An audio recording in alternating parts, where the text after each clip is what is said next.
Kia ora, nau mai hoki mai ki Kupu o te wā. Welcome back to week 3 of Bubble Life.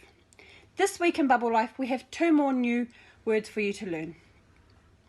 E rua ngā kupu hau mo tēnei wiki. Tā tātou kupu tuatahi mo tēnei wiki, Rāhui. Rāhui. The I in Te Reo Māori is sounded out like E, like the double E's in week. E. Rāhui. Rāhui. Prohibited or out of bounds.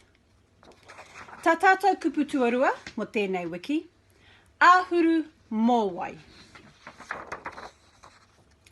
Āhuru mōwai. We're going to sound and move these two together.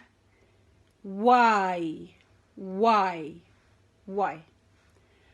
Āhuru mōwai. Āhuru mōwai, safe haven.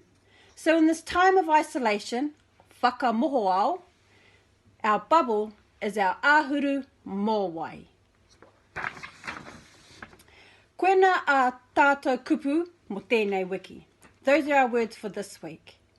Check out our Bubble Life and the links on there, and you'll find more links to extra learnings for this week. I've added some extra links to YouTube, some helpful videos with Te Reo Māori and sign language together, and there are also some links to some YouTube channels for children. A Facebook page I'm going to recommend this week is by Hemi Kelly. He's the author of A Māori Word a Day and A Māori Phrase a Day. Check out his Facebook page. The link is there on Bubble Life. We also have some links up there to some extra resources if you're interested. Check out those links. Those resources are available in ebook form. Nō reira e te hunga mā takitaki. Kia kaha ki te ako I tō tātou reo. Nohoro mai.